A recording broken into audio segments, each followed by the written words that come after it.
Welcome to the show. My name is Joey Galvez. You are watching Explain Yourself, and this is my pal Ben. We are here to talk about some really cool Kickstarters, and we have a really cool guest. But we have a quick announcement because we weren't here last week for Easter, but the week before, Ben, we had a really cool announcement. I don't know if you caught it. There was something out there about Band of Bards. Let's play that video really quick, and then we'll talk a little bit about it afterwards. All right.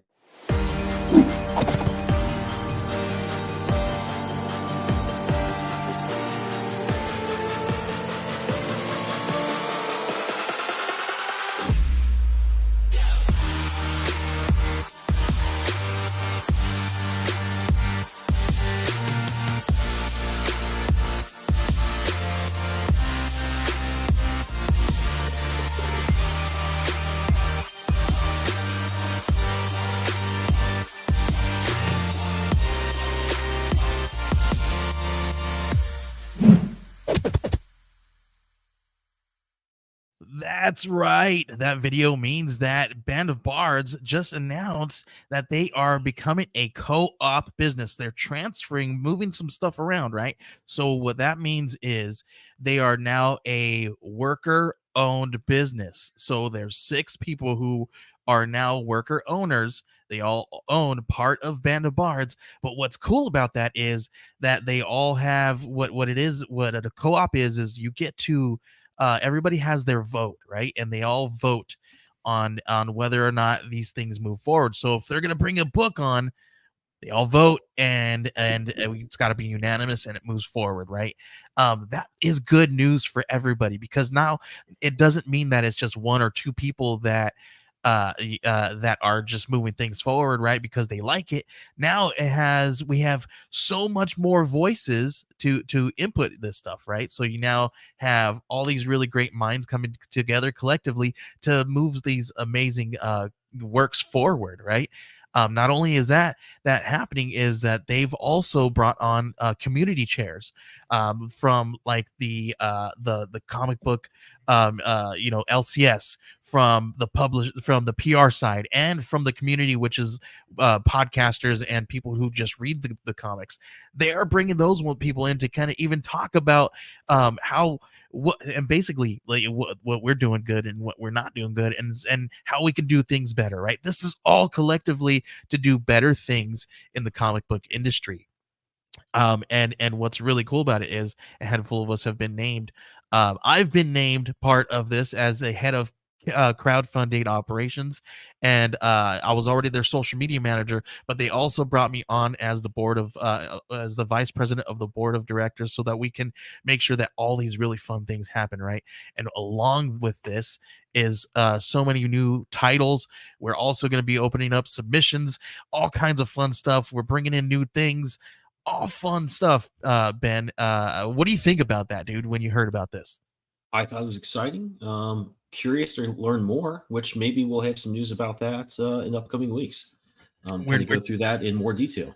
we're hopefully going to invite all of the rest of the crew on board, which is Tim Stalinsky. You have Chris Benamato. You have Marcus Jimenez, Brett Fisher, myself, Megan Marston. She's always been a part of Bards, and she's like the driving force of Band of Bards. She's the one that just makes sure that all your books are in diamond. They're all set. They're all ready to go. That's the key. She's the key to it, why Band of Bards continues to move forward. So it's going to be amazing things that are going to be happening and coming out of there. And not only with that, Dauntless Stories is now going to be kind of like a sister kind of publisher alongside Band of Bards. They're also going to be doing things on their own. They're kind of, it's kind of like a separate but together kind of thing. So it's good for the community. It's going to be amazing. It's really cool stuff. I'm just really excited for the next things that we got going. Ben, we've got some work for you, man. We definitely got to talk to you. We've got tons of work for you. There's lots of work for other people. We even have some things in the works right now. There might be possibly a C-suite creation that we're working on right now behind the scenes. Very cool stuff. You guys are just gonna want to make sure you guys checking out everything Band of Bards.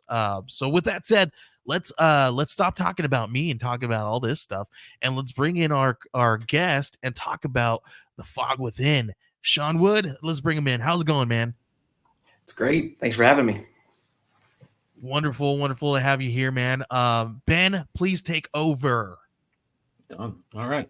So, Sean, you're here to talk about the Fog Within, issues 1 and 2. Give us a quick rundown on the overall story and kind of what's happening in issue 2. Yeah, so basically the elevator pitch is it's G.I. Joe or Bad Batch meets X-Men in the apocalypse with a time traveling fog. So basically in the first issue, it introduces this whole story of there's a cataclysmic event in the present. There's an infection from this event. The government's basically giving up on this town of Brooks where it happens. They don't know what's happening, but they want to close off everybody. So they wall it up, and this regime comes into play and takes over this area. So a couple of days after this event happens, Hunter is a runner, and he's running into this fog, and all of a sudden he ends up 26 years in the future, and that's the first page of the first issue. And he's just thrown into this whole world 26 years in the future, not knowing what's going on or this regime in place and everything. There's rebels involved, of course, because this regime takes all of the resources from the civilians. So rebels are taking them on. They know that Hunter is going to be here because there's a prophecy involved, and they extract him before these soldiers called the Swarm try to find him first. And so the first 7 pages of the first issue is just crazy action right off the bat, and then we go into story. And then the second issue, Hunter is finding out more of this fog, and that he has this ability. And rules that are already in place, these elite, which they're called, they have code names, Alpha, Zeta, Epsilon, things of that nature. They already know their strengths and where they are in this world. There's an attack that they try to help certain civilians on. So there's part of the story is Hunter learning about the ability a little bit more, and then this attack that they're trying to take on more of the Swarm, and something crazy at the end happens that they're not prepared for. Very cool. So, I mean, I'm a huge fan of your kind of sci-fi dystopia stuff. I'm going to bring the campaign up here while we talk about this. But one thing I really liked about your initial premise, where there is kind of a post-apocalyptic vibe, but it's also kind of it's not necessarily, Terminators marching about, like everybody's hiding out, Right. really bad. It's kind of that, like the first Mad Max movie, where like things are going down a little bit, but everybody's kind of clinging on to some semblance of life, which I think gives, it's kind of cool just because it's not the cliche thing, but it's also, I think, gives you a lot more room to carve out, a lot more character to the world. What are the things people cling on to? What are the things people have gotten used to with the world changing the way it has? So I think that's a really strong direction. I love to see stuff like that. It's one of my favorite sci-fi things. Appreciate it. Yeah, I did it that way because it's more grounded. So it's not like completely like crazy sci-fi, but there's grounding elements to show like the emotions of what everybody's going through and what they've had to deal with these 26 years that we haven't seen. So yeah, and Mad Max was actually on my mind as well with some of these elements. Yeah, definitely. I love that first movie. Was so cool because it's. I think most people discovered that, at least I did, after seeing the later ones. And you'd kind of go back and see this character style, like, okay, there was like things were bad, but there was still like ice cream shops and Right. Right. police stations. Right. It was still a little bit normal, so you kind of got a sense. It really rounded out the world in a cool way. That's not just like, okay, it's post-apocalyptic. There's rebels, there's villains, and stuff like that. Right. Really gives it a rounded feel. So I'm kind of going to go through the campaign here and just show off some of the artwork. I love this character design. It's a perfect, it's kind of an iconic superhero look, but it also, you can kind of see there's some grounded sci-fi elements to that. It's not too silly or too superhero-y. Right. Tell us a little bit like where you were going with that, or when you worked with your artist, kind of how did that develop? Yeah. So the idea behind this suit, so he didn't have it in the first issue because he was just coming into this world in the future. So with this one, he's been here for a couple days. He's getting a feel for everything, and they already had this suit ready for the guy that's gonna fall from the mist to save everyone, the savior complex kind of thing. Zeta, he's the tech guy. So this is supposed to hone his abilities. They didn't know really how his abilities would be, but he's learning more to. Since he's at the beginning of his stages of learning everything, this helps him enhance it even more than he would have already on his own, basically. And there's symbols involved too. So like he has a symbol in the middle. There's more to that in the story. And there's also a symbol for the villains as well. And I was trying to contrast both of those, being opposites. It's more of a heroic. You can stand behind that kind of symbol, and that'll be like the rebels kind of logo in the future of more books as well. Kind of like the secret, like I got the tattoo of that symbol type thing, and you're one of us type. Yeah, very cool. I mean, it's important to get a really iconic logo for your character, I think, especially if you're tying into some of those myths and I think even beyond that, just like reaching out to your fans and making that something memorable. It's really important, I think, from a storytelling perspective. Sometimes you just want to show a logo on something and get some information across that way. Right. So it really makes it easier just to cover some story logistics and not necessarily have to explain everything.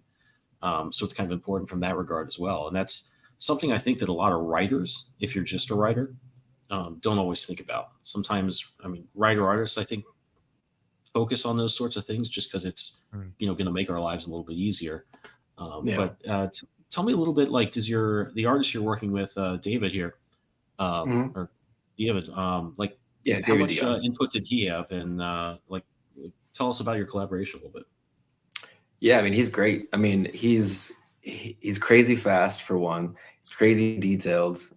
When I met him in the first place, I mean, he's doing like 5 books at a time at all times, pretty much, and he's pretty busy. But when he does his pencils for the first book, he does it all in one day. So each page is completely finished so he starts at like 12 p.m. or so and says, here's the rough idea. Does this work for you? Does this tell you everything you need to see in the page?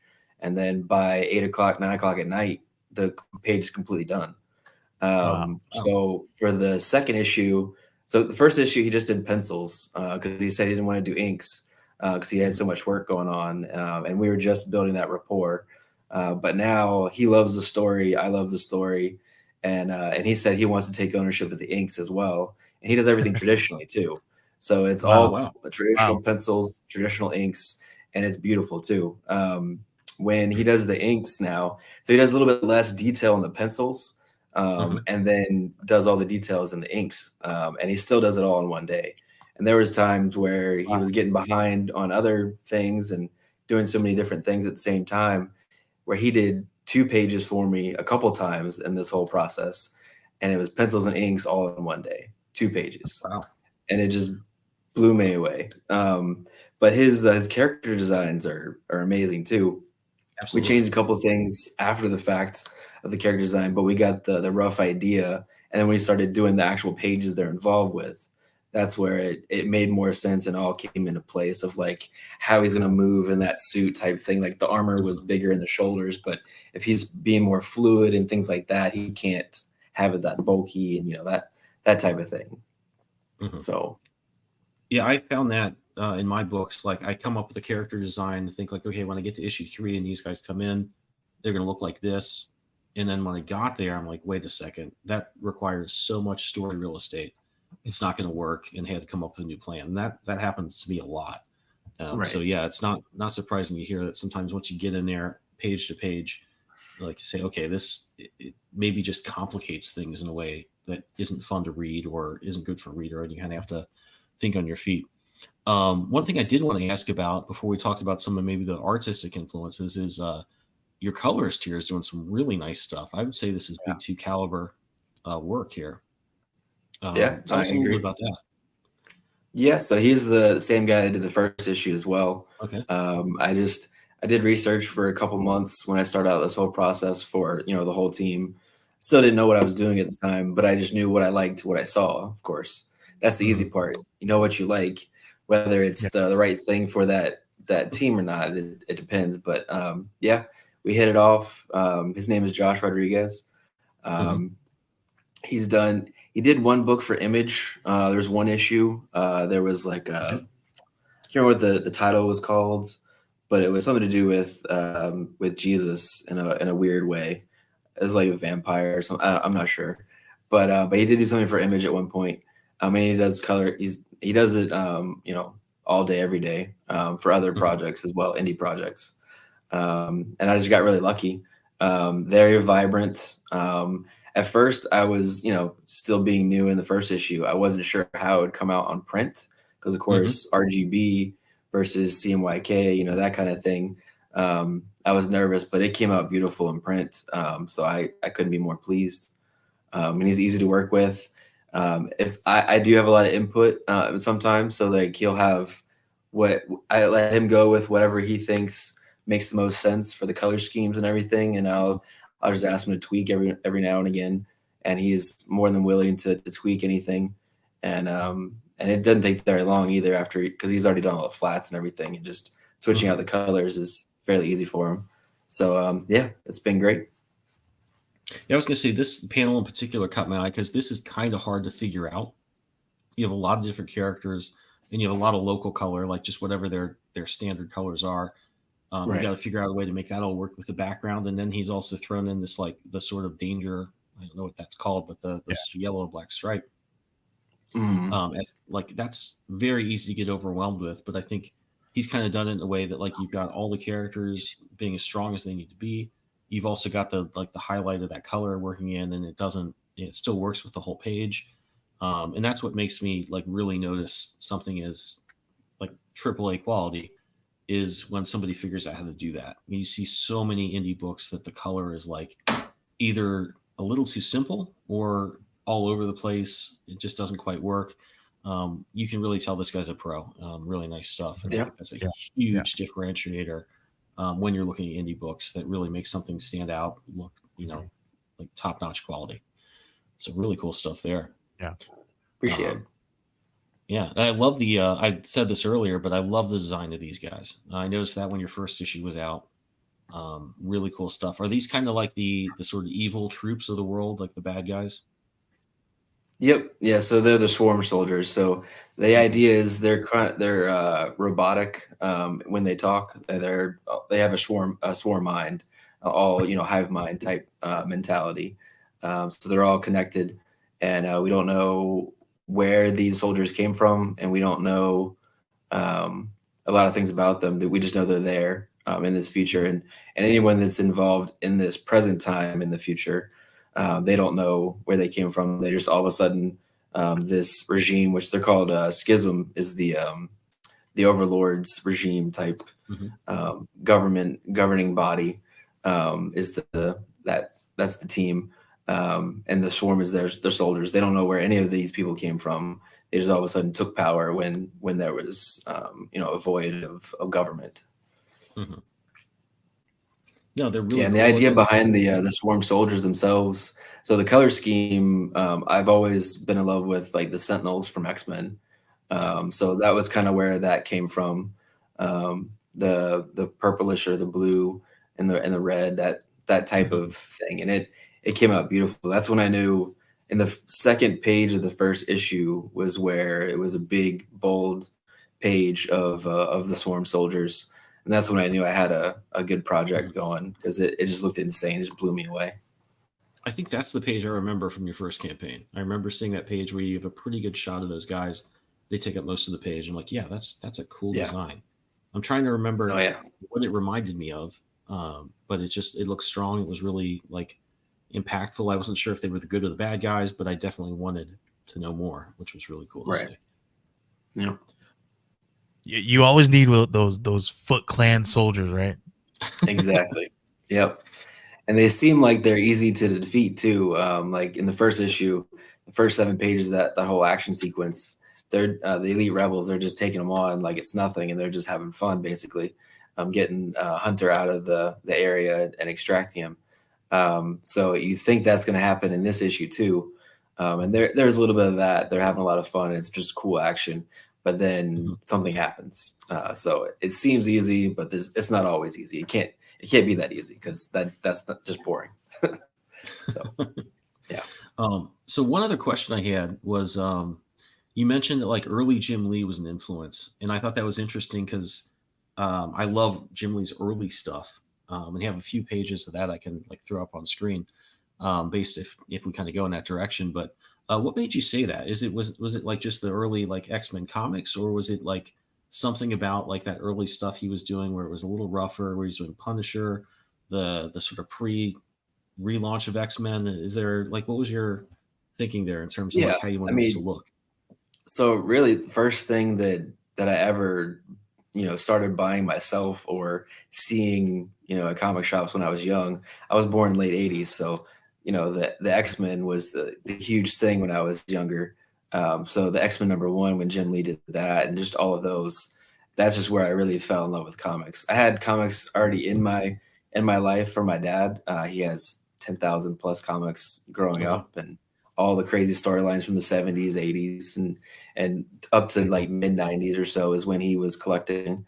So I had, a plethora to go through on my own just whenever I wanted to, which is insane. But really what I saw in the stands, what that stood out was, Jim Lee's X-Men, when he was doing the Image stuff.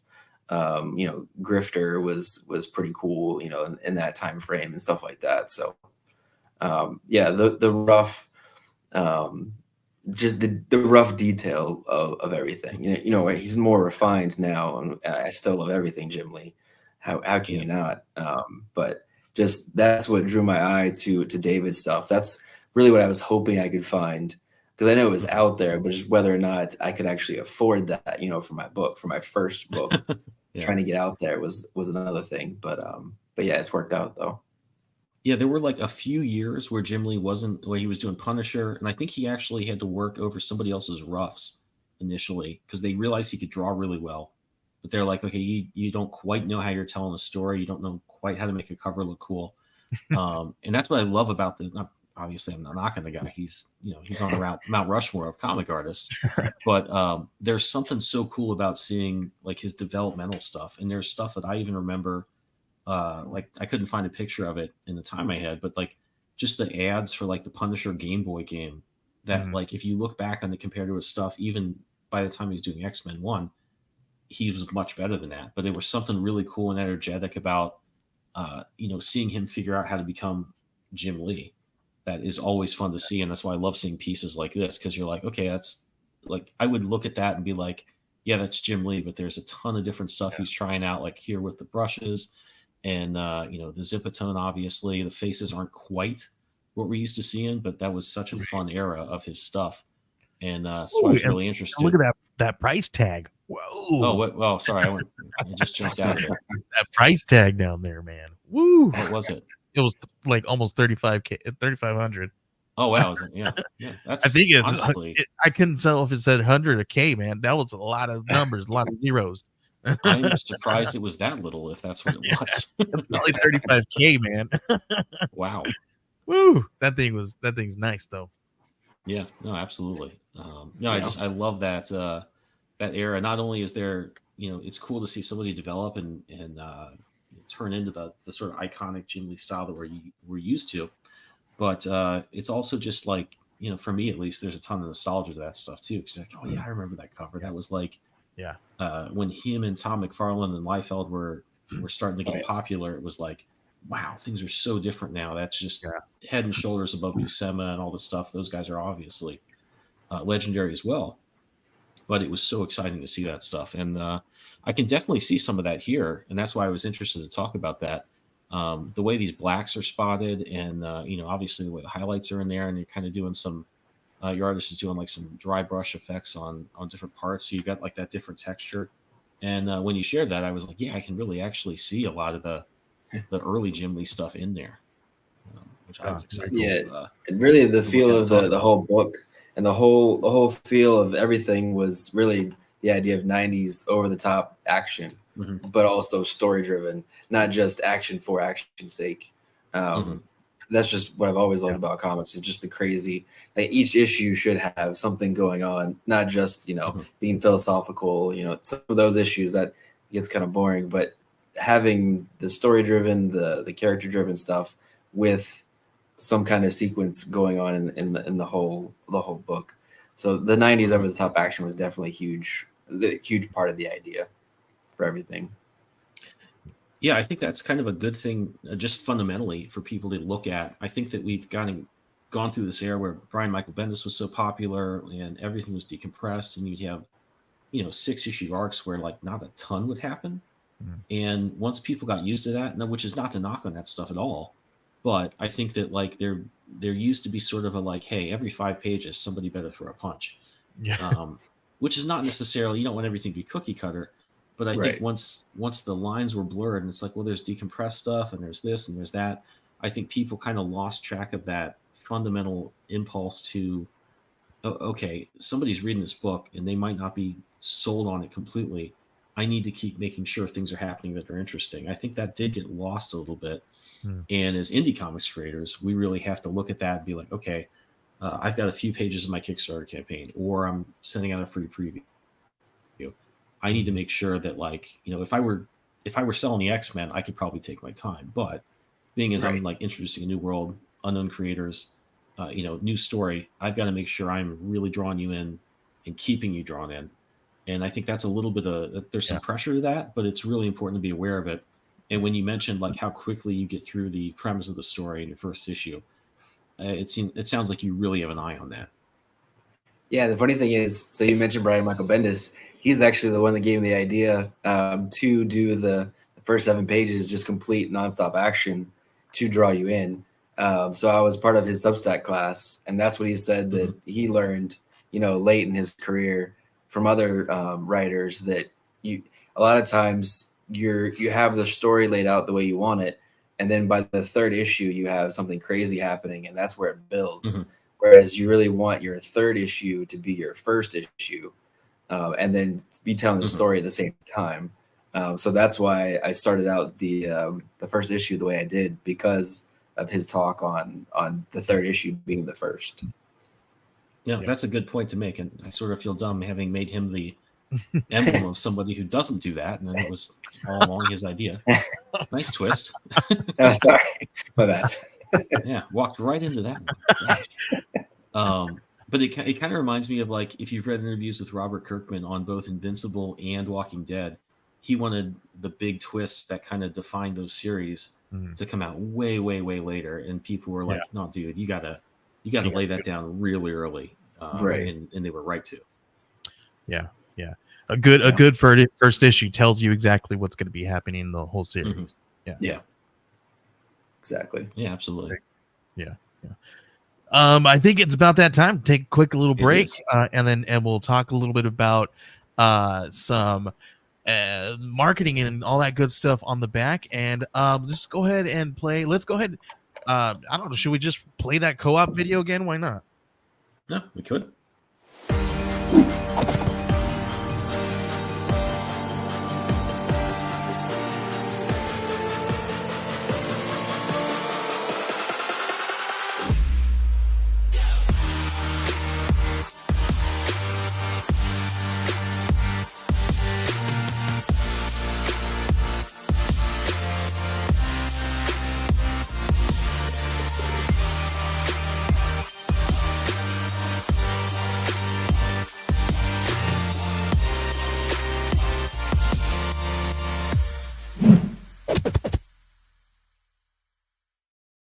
All right, that's right. The future is worker owned. That means that Band of Bards is now a co-op publisher.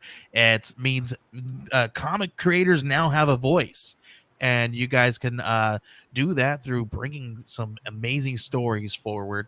And we're going to be doing that through the community and making sure that everybody is taking part of this kind of this true creator-owned kind of publishing style, and we're doing that over at Band of Bards. So make sure you guys are checking that out at bandofbards.com and finding all kinds of stuff. Make sure that you find your story at Band of Bards. That's I love all the story stuff, right? But I need to know how you've been marketing this thing, right? We got this really really amazing story, this a big huge world, and this amazing. You got 1 and 2 going, but how have you been marketing this thing, and where have you been pushing it? Yeah. So one thing that I didn't do well in the first issue, just because I didn't know what I was doing at that point, was I wasn't on any kind of podcast really. So that's been the biggest thing this time around. I mean, I've probably done 15 or so this time around, and preparing in future, like 2 months ahead of time, 3 months, trying to schedule those type of things because I was going into it. Hey, John. I was going into it the first issue thinking, oh, I'm gonna show something, and then a week before I go live, I'm gonna start scheduling. That was probably the biggest thing. Just getting in early, just that awareness of the whole funnel of comics, how to have people find you. I knew I had something good. I just need people to see it and show it off. I love that you use the word funnel, right? Because you need to create a sales funnel, right? Because essentially we're selling this stuff. We're selling a world. We're selling a comic. We're selling you stories, right? And but also if the way we need to make sure that this is continuing to be successful, and we're funding the next projects, the next story, the next thing that you guys are going to want in your hands to put on your shelf is, we got to do that through a sales funnel. And so how have you been kind of, you talked a little bit about taking some classes. You talked a little bit about kind of preparing 2 to 3 months ahead of time. So how have you taken something like this brand and do you have like a proper structure or a proper marketing plan to build this kind of sales funnel kind of thing? I mean, to be honest, I could be better at that side, because you're so involved in the comic side, getting the comic made and everything, that does fall slightly to the wayside. But a couple of so I have stuff written down, and like I need to do this, I need to do this, in this time frame, and that kind of thing, but not a very specific exact plan for sure.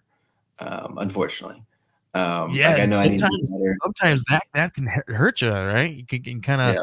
see a little bit of and it's not for the lack of trying, right? Because I know you've been out there. I mean, we got John over here saying you've been on thousands of podcasts, right? So when you find the right podcast, do you feel like you are getting some kind of traction with those, or do you feel like now that the second time around you're doing this, you're doing a little bit better, but is there movement doing these kind of marketing things differently? Yeah, no, I think so. So I mean, I'll see it, pretty much after I do a podcast, or if it's, on the YouTube or whatever for a day or so, and just see what's coming from it and people messaging me and stuff like that. So I am seeing a difference, for sure. I mean, the last issue altogether, when I finished, it was 82 backers, and right now I'm at 76. And I see on the analytics side of who's come back. On the first issue, you have more family helping you out type thing. I did like a tour of meeting creators, going to like 5 different Comic Cons in like a 3-hour radius of my house in the first one. So there was a lot of guys that were supporting me that, I'd look at their book, I'd buy their book and say, hey, what do you think of this? Is this on the right track? What should I do? And just gain ideas from other creators while I'm in front of them. So I had a lot of backers in the first one that was just, helping me start out because, hey, they saw me, they wanted to help me out and get into this community. So this time around, it's been more from the podcast and the awareness of that, and just being on the socials, and really the community that I built around me with other writers and other artists and everything online. and they're sharing it out, dozens and dozens of times. Like today alone, I put, we're 75, or we were 75%. Now we're, I think, 86 or 87% of the budget. And I was excited this morning, and I had, 8 people share it on Twitter. I had, 4 or 5 on Facebook, and that's just from just people being excited with me, and it's awesome to see. So I am seeing the movement from all of that, because around it is more backers. My biggest thing on there is the catch-up tiers of digital and physical is my biggest tickets on here. I have, metal stuff. I have, holofoil covers and things of that nature. But really the thing that's mainly sold out of the 76 backers is the catch-up tiers, which is awesome to see. So new fans. Yeah, you have a digital at $5. You have $10 for digital catch-up. That's issue 1 and 2, correct? Yep. And that's a pretty good price point there. And then you got $10 for the physical covers. So if you guys are willing to buy $10 for a digital, you guys can swing for a physical, right? So that's a pretty good choice to kind of make there. And I think that's, a lot of us can kind of, look at these things and get a little scared of these different price points, right? So from the first campaign to this one, have you kind of changed your pricing a little bit differently, how have you kind of seen that shift? Yeah, so the first one, before I even started, so I had the pre-launch in June or so, and then I really started to build this community of writers in July. So I already had things going on, and I was going to do a certain budget of like $4,000 or something like that, because I want to recoup and whatever. But I didn't know what I was doing still, so I had higher price points in the first one. I think my first issue digital was $10, and then I had digital deluxe for like $12. And I think I did the cover A physical was like 18 or something like that. Just because I knew how many backers I would need to make whatever budget I was going to do. In the end, I did end up doing 2,500 as the budget. Thank goodness. Because I don't think no one knew who I was from anywhere. So why would why would I get that many backers right away? You have to build that. So I'm glad at least I listened to that advice. But now the pricing was out of whack. And I wanted to get more people looking at it and wanting to be a part of this world versus making, finding half the people to get, the higher dollar book. I just wanted more fans possible, the better. So that was definitely my goal in my first campaign. Was I wanted to keep prices almost absolutely, make sure I wasn't losing money. But beyond that, I was like, I just want to, it was my first Kickstarter campaign. It was my first book period, I guess, aside from stuff I had done from Dynamite about 10 years ago. And my whole thing was like, hey, I'm just building an audience here. I want to keep everything as low as I can. I'm going to draw people in and just get them looking at the book. So I think that's definitely, certainly starting out, the smart way to approach it. Yeah, and that's scary, right? Because a lot of creators, they go into this, and through my line of work, I speak with a lot of creators that are building Kickstarters, right? Especially comics, and their biggest issue is, I really need to get my bottom line back, right? And that's like, you're like, ooh, that's and they want to either set their goal at that bottom line or higher, right? That's what we naturally want to do, right? But you gotta think about these things differently. You gotta look at your artwork. You gotta look at your campaign. You gotta look what you're offering everybody, and then you can't price your campaign at that bottom line to make your money back and then make a profit from it. You have to look at it and see what this campaign it can actually do, right? And that means, did you make the right choice of the artists? Did you make the right choice of the even cover A, right? Because maybe your cover C or D is better than your cover A. Then you might want to move that one up to your cover A, right? Because now people are looking at that one, they're like, ooh, I really wish this one was, at this price point. I would totally get this because this is the Right. best looking cover, right? So things of that nature, you have to think about all these little things that when you're creating the comic, you don't think about until you come and create this page and you're like, holy hell, how do I do this? How do I market this? Yeah. And then, And the biggest right? thing, the biggest mentality I had to change my mind was you gotta think of it as an investment. You're not gonna make, $5,000 profit or anything like that. Nowhere near the beginning. You've got to think of it as, I'm not gonna make it back right now. I'm gonna build that audience, and then maybe in the future you can get to that point. So investment was the mentality that changed. Because honestly, when I was finishing the first one up with the campaign and everything, I wasn't sure. I still was thinking about it, and I was like, I have this story, I want to tell it. How am I going to do this? What do I need to change? And that was really the first thing, because I wasn't sure if I was going to continue at that point. And I know a lot of creators are that way. They have that one book and then they don't come back. Whereas I've already put it in place that no matter what, I'm doing the first 4 issues and having a trade, and then I'll reassess and see if it's feasible money wise and everything to continue. Because this story I want to tell is 12 issues, and I've already outlined every page, and I've written up to the 4, so completely. So that's my mentality right now. Is it's an investment, get to the trade, and then see if my marketing and my fan base is large enough at that point to continue feasibly. So how are you building your base right now? Yeah, so I mean, of course, definitely utilizing the last Kickstarter for everybody that was on there. I'm doing updates on that.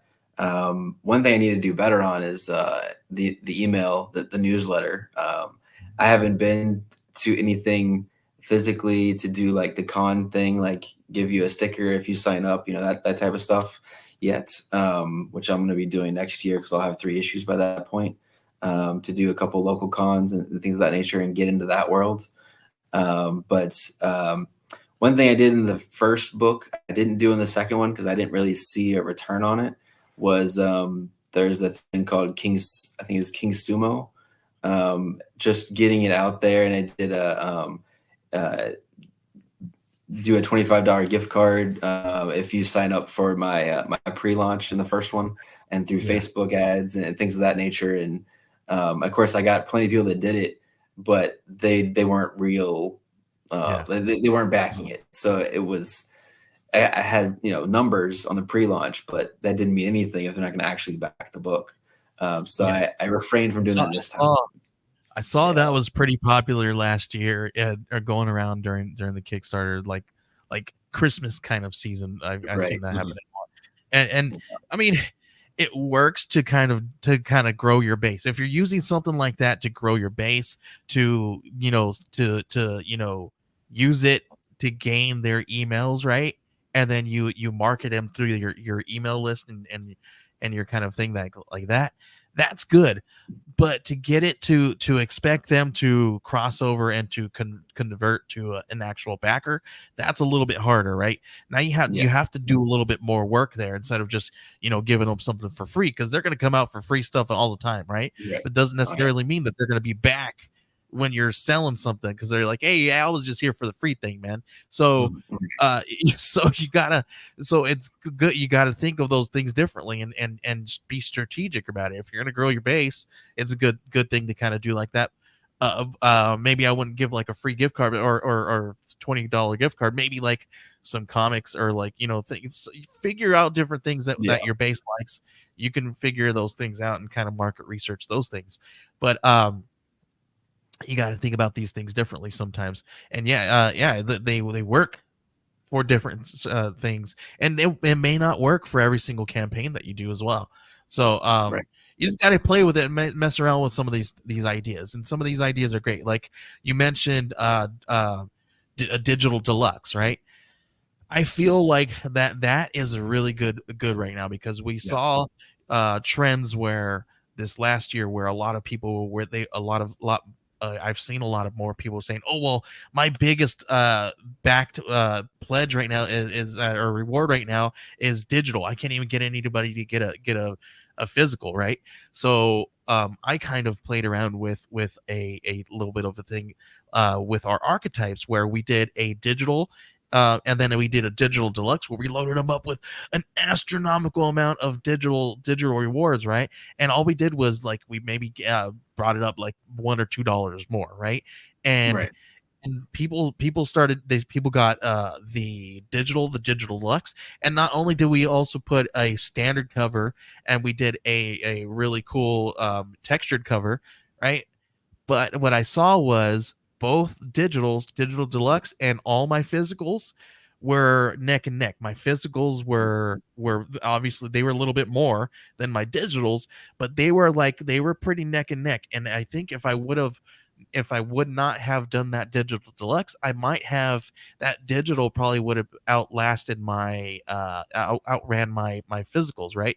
So what I changed it, I did something a little bit differently and brought it down. They're still buying the digitals. That many people are still buying digitals, but they had two different options to choose from in the Right. digital aspect, right? So now it kind of balanced out my numbers a little bit more, where it would have been too crazy to be like I would have racked my brain how to get somebody to buy a physical when it may not have been that. I just needed to throw in a different kind of version of what they're already wanting, right? Or what they're already getting. So you got to think of things just like that, right? You look at your numbers, look at the difference in your campaigns from then to now, and you kind of play around with it. If you see your digitals are way up there, give them multiple different options in that digital realm, and maybe you'll see them kind of balance out a little bit more. And plus, if you give them a little bit extra, and they're only paying $1 or $2 more, and they're like, hell yeah, hook me up, everybody's winning, right? So Right. thinking about things differently, right? And not just saying, well, damn, how do I get somebody to buy a physical when there's too many of them to freaking reach? Right.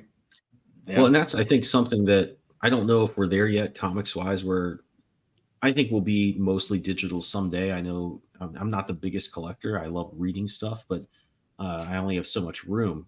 And I also, but as a creator, I mean, while it does seem like kind of, I know people are worried about piracy, and I've seen my books on pirate sites much earlier than I would have liked to, but you have to just kind of make peace with that. And I think ultimately, I swear I um, didn't leak them. I swear.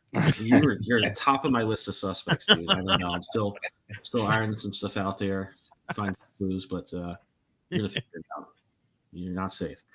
Um, ultimately though, I you have Kickstarter fees, you have your platform fees, whatever the platforms are or will be in the future. Um, I kind of had to look back, like, gosh, I love the idea of getting a physical book out there to people that want it. At the same time, if I can get people to want to get a $3 or $4 um, PDF from me and buy that, you have your Kickstarter fees. There's obviously some stuff there, but that's still a great profit margin in a lot Yeah. of ways. It's better than what you're going to get going the direct market, because you've got the publisher, you've got distributors, you've got the stores. Mhm. So it is something where, while I think people hesitate to keep their digitals low, you kind of have to like spin around and look at it from the other angle and say, like, hey, if this were in direct market, Mhm. I'd be getting nowhere near that margin. And that's kind of something I always really paid attention to when I was first setting this stuff up. Is I want people to do digital if that's the way they want to read this stuff. I think that's something I'd like to see happen more and more. Yeah. And with the Yeah, it digital goes. stuff, I mean, it's already built, so it's not any more work for Yeah. you as the creator. And I've also been told, with different YouTube channels and whatnot, that basically they might on this round go for the digital, but then they like it so much that they go back for the catch-up tier Yeah. the next time around and then get the physicals because they like it so much. This is more like testing the waters for $5 and then going in Mhm. all the way for the next campaign. So Yeah, Yeah. and that's something I've wanted to do. In my one of my last campaigns, I was putting out free Google Drives links to, like, part of a first issue, tons of extras.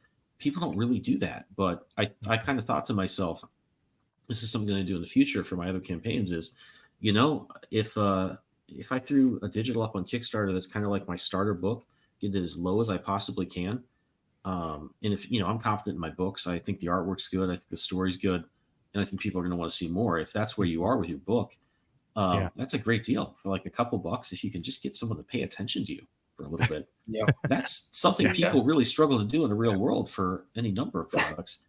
And we're in a spot here with Kickstarter or other platforms where you can kind of do that. And Yeah. um, that's it's worth thinking about things in that way, especially when you have enough backlog of content that you have some cool stuff that you can put in the book like that. Yeah, definitely. So we put our regular digital at 6, and then our digital deluxe at 8. We had together there's about 30 plus there, and then we had 25 physical backers at $12, then 5 at 18, and then 10 at 25, and then another 6 at $30 each. So now we're already hitting those things. Plus, on top of it, what we also did was at every tier that went up, and they also had a physical copy of the book as well, plus extra digitals, and plus these different commission things that we also did do, because we're a creative solutions business. We offered some of those things. So Right. it also came with a physical. So we kind of thought about it. I was like, okay, well, I don't want them to just buy just the services, because they could do that on any other day, right? So let's give them the book. That's what this is about. And then inside they can get some really cool tools, and then they can also, if they would like to seek some of our services, they can get it at a super low price for this one time in this campaign, right? So you're thinking of all these different things. Yeah, we might be losing out on some of the money that we would have done, right? Because if we would have done it, we probably given them like almost 75% off with doing it this way. But it's worth it, because now we're building our base, where we got people that are actually looking at us and wondering what we are actually doing. I guarantee you we had I didn't look at my numbers to see how many people we had clicked on our website during that month, which I probably should have. But but I'm very sure that the clicks probably went up, right? So it's like, it's these things that you think differently about what you do. You're a brand, and you got to think about how you're going to brand these things and how you're going to market these things. And that's the hard thing with some of these creators, that they're just like, I just rather have my head down doing the work. And then you got to figure out a way to do that. So here comes Geek Collective and Ben and Joey doing this stuff and helping you guys out, kind of creating these things, taking the marketing off your hands and helping you do all that stuff by sitting down with you and creating this market plan that we would do together. Not are we only going to be doing this for you, we're also going to be doing this together with you to teach you how to do it with you, so that whatever we learn there together, you taking it with you to the next time, and you can actually work these kind of things out and do it yourself. And we've actually had people who've done that, who have hired us in the past and have now kind of gone on and to do it themselves. And now they're like, hey, I just need some graphics, or I just need some of these things.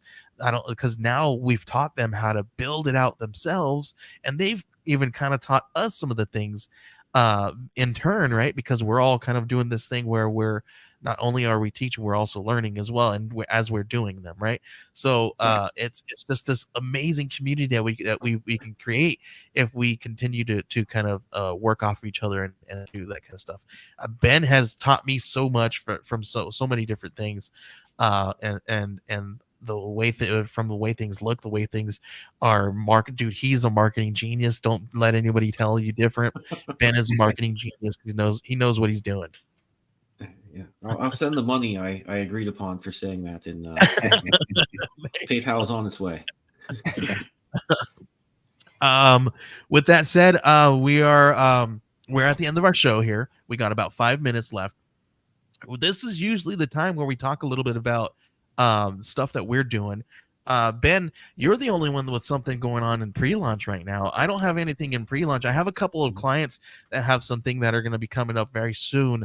I do have one client that has CJ Hudson. He's got a book called Tiny Island. I always mess this one up because it's a manga inspired book, and it's got a long title, just like those mangas do. Yeah. It's a tiny island over the kingdom under the sea. It's a really cool Japanese retelling of a Japanese fairy tale, where a woman finds this underwater city, and there's a section of there's a scene in there where there's her future is foretold. I don't want to give any way spoilers away. It is an NSFW title. It's just it's not like hardcore erotic or anything. It's just, you know, there's some topless scenes. Gorgeous artwork. Great story. You guys are definitely going to want to check that out. Just the link for that, by the way, is, if you're watching this on YouTube, is in the description, along with the link to Sean's book. Great. But what do you got, Ben? I have in pre-launch on Kickstarter the sequel to We Are Scarlet Twilight, which is called Cobalt Crisis. It's basically a love letter to Secret Wars and Crisis on Infinite Earths, and it's basically if you took one of those big epic continuity-crushing, world-shattering stories, but did it as if it had been done in the 1940s in the Golden Age. So kind of if you're into those old classic comics or the old Fleischer Superman cartoons, Batman the Animated Series, or, you know, your old school Justice Society stuff, and also into, you know, your big, I think if you're a DC or Marvel fan, you're really into the history of that. I'm kind of taking all the good things, all the fun things about that, and trying to combine it into one book. So head over to Kickstarter and check that one out. Definitely check that one out. It's going to be really fun. And you guys get to see a little bit of one of the characters, Ace Falcon, in Archetypes, our magazine. That should be where we're actually going to be doing a lot of really great work. We're going to be doing some design work, both Ben and I, on that magazine these next couple of weeks. We have I will let everybody know that is watching, if you guys did back Archetypes, I messaged you guys and told you that the funding has hit our business account, so it's now there, it's secure in our account, and waiting for us to get the design work so that we can get the printing done. We already have the swag here. It's already here waiting for you guys. So as soon as all that stuff, all the design stuff and all that amazing thing, we do have a couple of articles that still need to be coming in. We're going to have our editor do their thing, and then we'll start formatting and then send it to the printer. We're still on track to get it done by, what did I say, May, June-ish, I think I said. I'll make sure that I do that, but we're still on track for our printing process and the distribution process. So if there's no delays in the printing process, hopefully, let's cross our fingers that there's not, we're going to make sure that gets out to you guys. We're going to be utilizing 2 different printers, so please cross all your fingers. So because we have those 2 different printers, one is going to be CWS, another one is Hero and Villain Designs, which is going to be doing our really gorgeous embossed covers. So make sure that you guys are keeping an eye on your emails and all that stuff. We'll let you guys know and update you all that really fun stuff there. Right now, I don't have anything else to talk about except for, you know, you guys want to make sure that you guys are checking out anything that comes from Band of Bards and Dauntless Stories. Really fun stuff coming up. I will say this, and this is a little teaser that is probably too early to tease, but Ben, I'm going to call him out now. Ben, me, and Adam Barnhart and Marcus Jimenez are going to be working. We're cooking something up, a little bit of a Western. If I can get Ben on board, I'm telling him, right, it's doing this right live. I'm doing this on purpose because I'm trying to get him to say yes. Be on the spot, huh? But we're cooking up. The dump truck of money shows up to the house. Yeah, I'll start you on, man. It's coming. But we're cooking up a cool little Western horror. I'm just going to say to think The Crow, Ghost Rider, and what else did I say? Ghost Rider, and I think there was one other. It was Ghost Rider's what I remember. Yeah, so the Crow, Ghost Rider, and Jonah Hex. Think of all 3 of those put together into a really cool story, and we're going to be telling some really fun stuff. That one's Adam Barnhart's going to help me with the writing, and then we're still looking for an interior artist. Ben. If I see one around here, you know, I'll send them away. And where Marcus Jimenez is going to grace one of the covers for us as well. So keep an eye on some news about that. We'll let you guys know more about that very soon. After that, that's all I got. I don't know. Let's what else you guys got? Sean, please let everybody know where they can find you and all that good stuff. Yep. Facebook, Twitter, Instagram, TikTok, Reddit, wherever you can think of. I'm pretty much on there as Sean Wood _writer. And on Kickstarter right now for the next 4 days.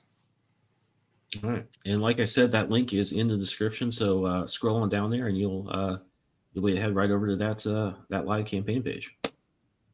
Fantastic. And Ben, where can they find you? You can find me on Twitter at Benjamin W. Morse. You can find my comics on Facebook if you look up We Are Scarlet Twilight or August Comic. You can find those on Facebook groups, and we'll have some more news about that. Aside from the pre-launch, which I mentioned, that you can find a Kickstarter, which is also in the description of our show. Should have some more news about my other comics coming up in the next couple of weeks. Yeah, there's lots of stuff. You guys have not. If Ben's all over some stuff. He was on. He did some work for hire stuff that just ended about a couple days back. Yeah, did. You guys are gonna keep an eye on Ben. Seriously, keep an eye on Ben. That's all I'm gonna say. You guys can find me at Joey Galvez 1984. That's everywhere. And then please look me up on Kickstarter. We have two. We have one for Geek Collective and one for Joey Galvez. So make sure you guys are looking us up there and following us. Follow Ben on Kickstarter too. That's the best place to find out anything that we're got going on. You will be dinged. Your internet, your emails will let you know when we got something live. So make sure you guys are checking out all that really fun stuff, and follow Band of Bards. Do it because you guys are definitely going to find your story there. That's it. Ben, thank you. Will you please play that beautiful outro? Well, see you guys later.